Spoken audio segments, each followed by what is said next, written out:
व्हिडिओमध्ये आपण ऑप्शन ट्रेडिंगचा एक इम्पॉर्टंट कन्सेप्ट शिकून घेणार आहोत, जो की ट्रेडिंग करताना, खास करून ऑप्शन ट्रेडिंग करताना ऑप्शनच्या प्राइजेसवरती इम्पॅक्ट टाकत असतो. आता मित्रांनो, तुम्हाला माहितीच आहे की फॉर एक्झाम्पल तुम्ही बँक निफ्टीमध्ये ट्रेडिंग करत असाल, एखाद्या स्ट्राईक प्राईजचा तुम्ही सी म्हणजे कॉल ऑप्शन किंवा पुट ऑप्शन बाय केला असेल, तर तिथे कसं होतं, जसं जसं बँक निफ्टी वरती जाते तसं तसं आपल्याला सीईमध्ये प्रॉफिट होतं, किंवा जशी बँक निफ्टी खाली पडते तसं आपल्याला पी म्हणजे पुट ऑप्शनमध्ये प्रॉफिट होतं. या सर्व गोष्टी आपण पुढे आपल्या कोर्समध्ये अजून डिटेलमध्ये समजून घेऊया. जर तुम्हाला माहिती नसतील या गोष्टी, तर आपल्या कोर्समध्ये आपली जी सिरीज चालू आहे, कोर्स चालू आहे फ्रीमध्ये यूट्यूबवर, त्यामध्ये आपण शिकून घेणार आहोत. पण जसं जसं ह्याच्यामध्ये इम्पॅक्ट पडतो, त्यामध्ये ऑप्शनमध्ये अजून भरपूर फॅक्टर इन्व्हॉल्व असतात.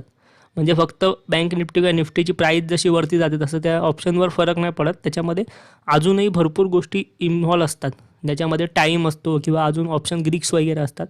सो तेच ऑप्शन ग्रीक्स आपण आता या व्हिडिओमध्ये समजून घेणार आहोत. आपल्या ऑप्शन ट्रेडिंगच्या सिरीजचा चौथा भाग आहे आणि या भागामध्ये ऑप्शनवरती कोणत्या गोष्टी इम्पॅक्ट टाकतात त्यामधील आपण ऑप्शन ग्रीक्स समजून घेणार आहोत. भरपूर ऑप्शन ग्रीक्स असतात, सो ते सर्व एक एक करून आपण समजून घेणार आहोत. ते प्रॅक्टिकली शिकून घेणार आहोत की त्याचा ऑप्शनवरती काय इम्पॅक्ट पडतो, म्हणजे ऑप्शनच्या प्राइजेसवरती त्या गोष्टींचा काय इम्पॅक्ट पडतो, जेणेकरून तुम्ही जे ऑप्शन ट्रेडिंग कराल, प्रॅक्टिकली करायला जाल, तेव्हा या सर्व गोष्टींचा तुम्हाला अंदाज असेल आणि त्यामुळे काय प्राईस चेंजेस होणार आहे ह्याचासुद्धा तुम्ही अंदाज लावू शकता. सो आता आपण ऑप्शन ग्रीक्स शिकण्यासाठी सुरुवात करूया. सो सगळ्यात पहिली गोष्ट म्हणजे ऑप्शन ग्रीक्स जे असतात, असे 5 ऑप्शन ग्रीक्स असतात. तुमच्या स्क्रीनवर तुम्हाला दिसत असेल डेल्टा, गॅमा, वेगा, थीटा एन रो, हे असे 5 ऑप्शन ग्रीक्स असतात. तर ते काय काय इम्पॅक्ट टाकतात ऑप्शनवरती ते पहिलं म्हणजे आपण बघूया. सो इथे बघा डेल्टा तुम्हाला काय सांगतो, delta measure the rate of change of option premium. म्हणजे डेटा काय सांगतो हे आता आपण चार्टवरती जाऊन बघूया.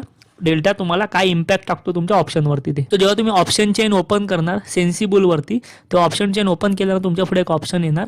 तुम्ही इथे डेल्टा तुमचा बघू शकता. त्यासाठी काय करतं, सेटिंगमध्ये जायचं आणि हे बघा इथे तुम्हाला ग्रीक्स दिसत आहेत, सर्व ग्रीक्स आहेत, त्याचा डेल्टा ऑन करायचा. सो इथे तुमचा डेल्टा आलेला आहे.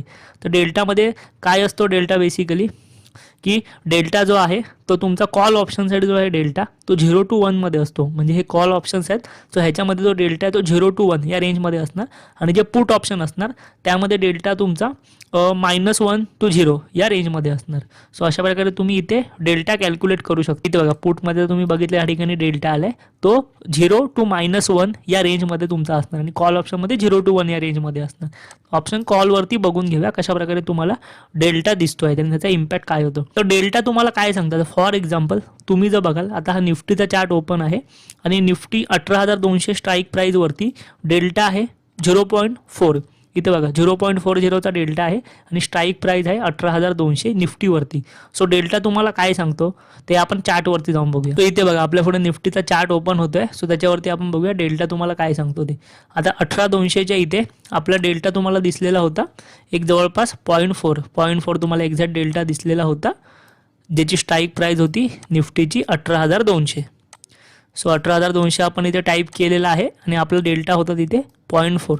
सो आता तुम्हाला माहिती आहे निफ्टीमध्ये किती शेअरचा एक लॉट असतो, तर निफ्टीमध्ये तुम्हाला 50 शेअरचा एक लॉट पाहायला मिळतो. ऑप्शनमध्ये एका लॉटमध्ये असतात 50 शेअर्स आणि त्याचा डेल्टा काय आहे, 18,200 स्ट्राईक प्राईजचा डेल्टा काय 0.4.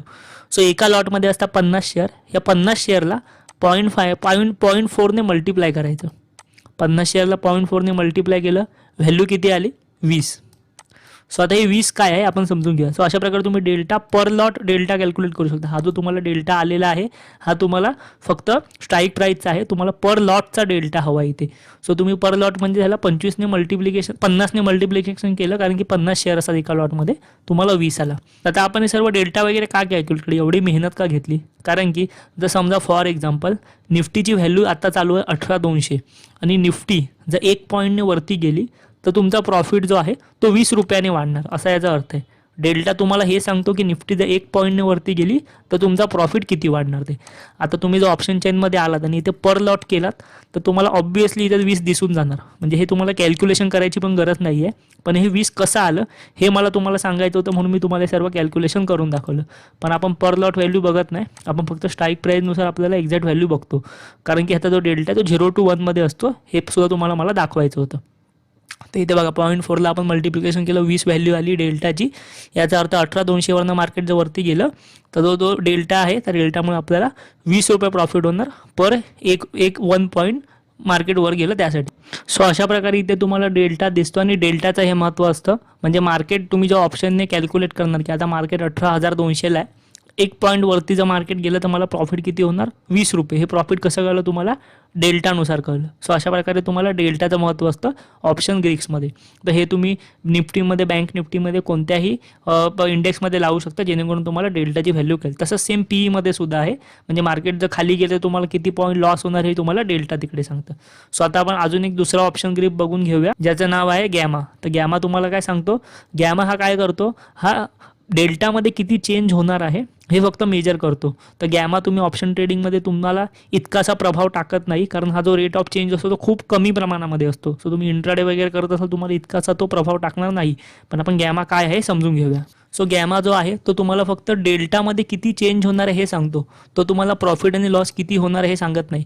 डेल्टाने कसं तुम्हाला प्रॉफिट आणि लॉस किती होणार आहे सांगितलं होतं. प्रॉफिट 20 पॉईंटने वाढणार 1 वरती गेला तर, किंवा 20 पॉईंटने कमी होणार 1 पॉईंट खाली गेला तर, हे तुम्हाला डेल्टाने सांगितलेलं. पण गॅमा तुम्हाला हे सांगत नाही. गॅमा तुम्हाला डेल्टामध्ये किती चेंज होऊ शकतो हे सांगतो. आता इथे बघा गॅमाची व्हॅल्यू बघा किती कमी आहे, 0.0001 आहे. इथे बघा 0.0005 आहे. म्हणजे ही खूप कमी व्हॅल्यू आहे. त्यामुळे मी तुम्हाला बोललो की हा तितकासा तुम्हाला, जर तुम्ही इंट्राडे वगैरे करत असाल तितकासा तुम्हाला प्रभाव टाकत नाही ट्रेडिंग करताना, कारण ह्याची जी rate of change of value आहे ती खूपच कमी आहे.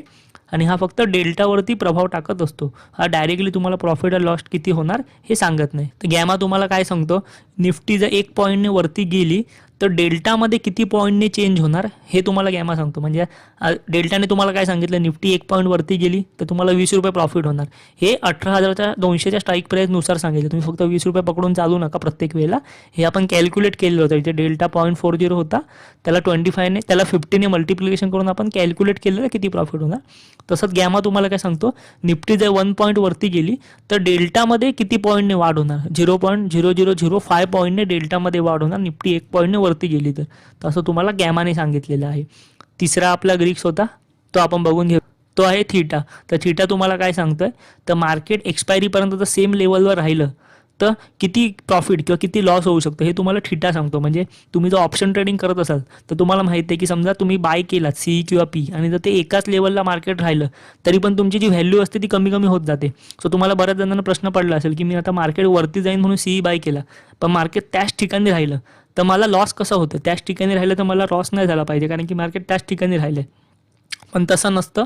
तुमचं मार्केट जरी त्याच ठिकाणी थांबून राहिलं तरी जसं जसं टाईम जातो त्या टाईम डिकेनुसार तुम्हाला लॉस होत जातो ऑप्शन ट्रेडिंगमध्ये, खास करून ऑप्शन बाईंगमध्ये. त्यामुळे ते किती होणार हे तुम्हाला थीटा सांगतो. सो जर मार्केट एकाच लेवलवरती राहिलं तर तुम्हाला किती प्रॉफिट किंवा किती लॉस होणार तर तुम्हाला हे थीटा सांगत असतो. सो तो सुद्धा आपण बघून घेऊया. सो इथे आपण आलो सेटिंगवरती, आपण इथे थीटा लावायचा. सो तुम्हाला थीटा इथे लागलेला आहे. आपण गॅमा आणि डेल्टा काढून टाकूया. इथे बघा थीटा. सो इथे तुम्हाला तो सांगतोय की किती तुम्हाला लॉस होणार, किती पॉईंटचा लॉस होणार, -7, -6, -5 असं किती पॉईंटचा तुम्हाला लॉस होणार आहे हे तुम्हाला थीटा सांगत असतो. तर मार्केट एकाच लेवलला राहिलं तर. आणि तुम्ही जर ऑप्शन बायर असाल तर तुम्हाला अनुभव आलेलाच असेल की आपण मार्केट सेम लेवलला राहिलं तरी आपला जो ऑप्शनचा जो प्रीमियम होता तो कमी कमी होत गेला आणि आपला लॉस झाला. का, कारण की थीटाने तुम्हाला आधीच सांगितलेलं आहे की किती तुम्हाला लॉस होणार आहे ते. म्हणजे मार्केट जर साईडवेज राहिलं आणि त्या लेवलला काहीच जास्त मुवमेंट झाली नाही तर तुम्ही किती पैसे गमावणार हे तुम्हाला थीटा सांगत असतो. त्यानंतर जर ग्रीक्स आपण बघून घेऊया. वेगा. तर वेगा तुम्हाला काय सांगतो, तर वेगा म्हणजे काय, इम्प्लाइड वेगा तुम्हाला काय सांगतो, इम्प्लाइड व्हॉलेटिलिटीमध्ये जर 1%ने मूव्ह झाली तर तुम्हाला किती प्रॉफिट आणि लॉस होईल हे तुम्हाला वेगा सांगत असतो. तर ते इम्प्लाइड व्हॉलेटिलिटी कुठे दिसते आपण बघूया चार्टवर. ते बघा ही तुम्हाला जी IV ची व्हॅल्यू दिली आहे त्या IVचा अर्थ होतो इम्प्लाइड व्हॉलेटिलिटी. जर तुम्ही बायर असाल आणि इम्प्लाइड व्हॉलेटिलिटी जर 1%ने जर वाढली तर तुम्ही किती पॉईंट तुम्हाला प्रॉफिट किंवा किती पॉईंट तुम्हाला लॉस होणार हे तुम्हाला वेगा सांगत असतो. सो आपण आता स्ट्रॅटर्जी बिल्डरवर जाऊन बघितलं. सो इथे बघा एक आपण समजा बघितलं की आपण 18,000चा सी बाय केलेला आहे, निफ्टीचा 18,000चा सी. सो तुम्हाला इथे त्याचे सगळी ग्रीक्स दिसत आहेत. त्याचा डेल्टा किती आहे, 45 आहे. थीटा किती आहे, -660 आहे. तर हे सगळं तुम्हाला इथे दिसलेलं आहे. 18,000 तसे इथे डेल्टा आलेला आहे 45, थीटा आलेला आहे -660, गॅमा आलेला आहे 0.005 आणि वेगा आलेला आहे 81. सो ही गोष्ट तुम्हाला वेगा सांगते. हे तुम्ही इथे सुद्धा बघू शकता. तुम्हाला इथे डायरेक्टली हे सांगते की जर इम्प्लाइड व्हॉलेटिलिटी 1%ने वाढली तर तुम्हाला किती पॉईंटचा प्रॉफिट किंवा किती पॉईंटचा लॉस होणार आहे. समजा इथे इम्प्लाइड व्हॉलेटिलिटी 1%ने वाढली तर तुम्हाला 81 रुपीजचा प्रॉफिट होणार आहे ऑप्शनमध्ये. म्हणजे समजा आता इम्प्लाइड व्हॉलेटिलिटी तुम्हाला दिसते, ही आय व्हीची व्हॅल्यू ही दिसते. सो 18,000च्या लेवलवरती जर इम्प्लाइड व्हॉलेटिलिटी 1%ने वाढली सो तुम्हाला किती प्रॉफिट होणार आहे, 81 पॉईंटचं प्रॉफिट होणार आहे. हे तुम्हाला वेगळा सांगत असतो, कारण इम्प्लाइड व्हॉलेटिलिटी जर वाढली तर ऑप्शनची व्हॅल्यूसुद्धा वाढते आणि त्यामुळे तुम्हाला ऑप्शनची व्हॅल्यू वाढल्यानंतर बायर्सना प्रॉफिट होतं. हे कसं ओळखायचं याचं सिंपल लॉजिक काय, मार्केटमध्ये जो अनसर्टनिटी असते म्हणजे मार्केट वर खाली होत असतं तेव्हा वेगाची व्हॅल्यू वाढते आणि मार्केट जेव्हा स्टेबल असेल तेव्हा इम्प्लाइड व्हॉलेटिलिटी ही कमी होत असते आणि त्यामुळे वेगासुद्धा कमी होतो. सो मार्केट जेव्हा स्टेबल असेल, साईडवाईज असेल, इम्प्लाइड व्हॉलेटिलिटी कमी होणार आणि त्यामुळे वेगासुद्धा कमी होणार, तुमचं प्रॉफिटसुद्धा कमी होणार. आणि मार्केटमध्ये जेव्हा मुवमेंट असेल इम्प्लाइड व्हॉलेटिलिटीनुसार वेगासुद्धा वाढतो आणि तुमचं प्रॉफिटसुद्धा वाढतं. त्यानंतरचा जो ग्रीक्स आहे तो आपण बघून घेऊया, ज्याचं नाव आहे रो, RHO. तर रो काय करतो, जर सेन्सिटिव्हिटी टू इंटरेस्ट रेट, म्हणजे इंटरेस्ट रेट जर वाढलं तर इकॉनॉमीला फरक पडतो, तुम्हाला माहितीच आहे. म्हणजे इंटरेस्ट रेटनुसार इंटरेस्ट रेटची सेन्सिटिव्हिटी तो मेजर करतो आणि त्यानुसार ऑप्शनवरती काय फरक पडेल हे तुम्हाला रो सांगत असतो. आता रो जो असतो तो एवढा इम्पॉर्टंट मानला जात नाही ऑप्शन ट्रेडिंगमध्ये, कारण जर तुम्ही इंटरडे ट्रेडर असाल तर हा ऑप्शनचा हा जो ग्रीक आहे तो इतका इफेक्ट करत नाही. जर तुम्ही ऑप्शन होल्ड वगैरे करून ठेवत असाल ते सगळे सिनेरिओ जे आहेत ते तुम्हाला लक्षात ठेवावे लागतात. सो रो जो आहे तो तुम्हाला एवढा तितकासा तिकडे इम्पॅक्ट करत नाही. तुम्ही जे इथे चार्टवर येऊन बघितलं इथे ऑप्शन चेनमध्ये रो वगैरे दिलेलाच नव्हता, हे 4च ग्रीक्स तुम्हाला या ठिकाणी दिलेले होते, म्हणजे तितकासा तुम्हाला इम्पॅक्ट करणार नाही. सो ह्या व्हिडिओमध्ये आपण ऑप्शन ग्रीक समजावून घेतलेले आहेत. खूप इम्पॉर्टंट कन्सेप्ट आहे ऑप्शन ट्रेडिंगमधला, तुम्ही भरपूर ठिकाणी ऐकलं सुद्धा असेल ग्रीक्स काय असतात ते. सो ते ऑप्शन ग्रीक्स तुम्हाला समजले, 5 ऑप्शन ग्रीक्स असतात. अशा प्रकारे ते ऑप्शनवरती मार्केटवरती इम्पॅक्ट टाकत असतात तुम्ही जर ऑप्शन ट्रेडिंग करत असाल तर. सो ह्या गोष्टी लक्षात ठेवा आणि ह्याची प्रॅक्टिस नक्की करा.